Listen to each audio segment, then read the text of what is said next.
Quand l'automne sublime le canal Saint-Martin avec ses 4,55 km de long, cette artère fluviale de l'est de Paris file depuis la place de la Bastille, passe sous la République pour arriver au bassin de la Villette. Nous allons partir à la rencontre de ses plus fervents supporters, qu'ils y travaillent, qu'ils s'y promènent ou même qu'ils y vivent été comme hiver. Tous adorent l'arrière-saison au bord de ce canal, popularisé par Arletty et son Hôtel du Nord.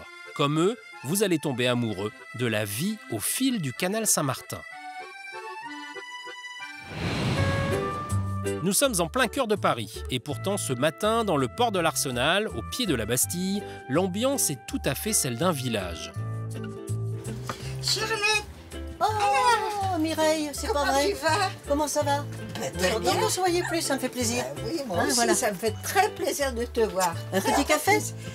Volontiers. À 85 ans, Charlotte vit sur son bateau à l'entrée du canal Saint-Martin depuis 30 ans. Et pour rien au monde, elle ne descendrait vers le sud, même pendant les saisons froides. Passer l'hiver dans une ville comme Paris, au port de l'Arsenal, au pied de la Bastille, mais c'est un enchantement. Vous savez, les paradis sur Terre. Moi, j'ai connu des paradis. C'est valable 8 jours, 15 jours maxi. Au bout de 15 jours, qu'est-ce que vous faites? Vous regardez le ciel, vous regardez les nuages? Non, non. Moi, il n'est pas question comme... Enfin, j'espère pouvoir continuer à vivre sur le bateau le plus longtemps possible. Charlotte vit ici tout au long de l'année. Les autres bateaux n'y font qu'une pause durant l'hiver, en attendant de reprendre le large au beau jour. En 3 décennies, elle est presque devenue un monument salué même par les guides touristiques. Hello!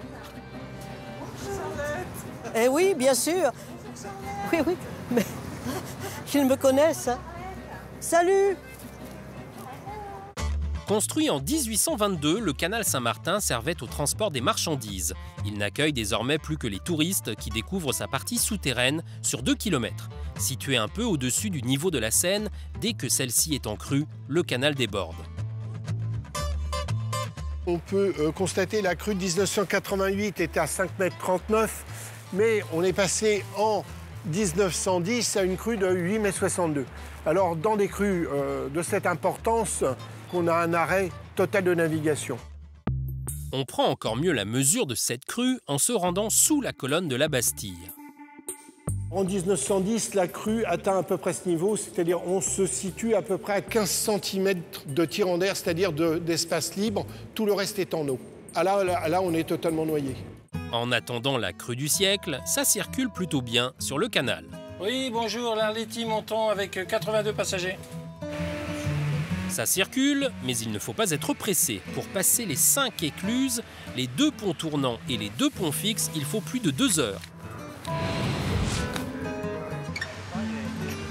Tout est dirigé par ordinateur depuis cette cabane près de l'Hôtel du Nord. Alain, qui travaille sur le site depuis 30 ans, se souvient d'hivers particulièrement rigoureux. On a vu avoir plus de 15 cm de glace. Hein.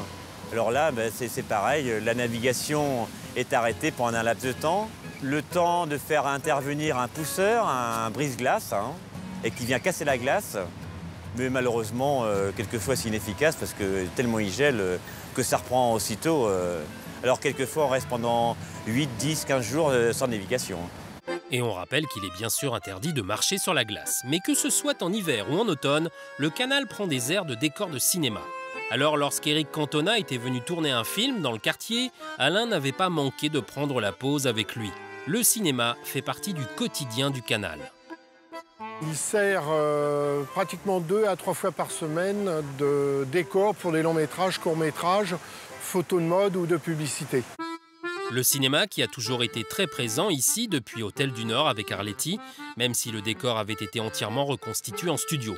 Depuis le film de Marcel Carné en 1938, ils ont été nombreux à s'émerveiller de la beauté du canal, comme Jean-Pierre Jeunet et même les studios Disney. On a des films où on ne se rend pas forcément compte en fait, des lieux de tournage, comme Ratatouille, puisque l'équipe américaine est venue pour prendre des séquences sous la voûte Richard Lenoir et l'utiliser dans le cadre du dessin animé. Alors, rien d'étonnant à ce que de nombreux comédiens aient élu domicile dans le quartier tel que Laurent Artufel.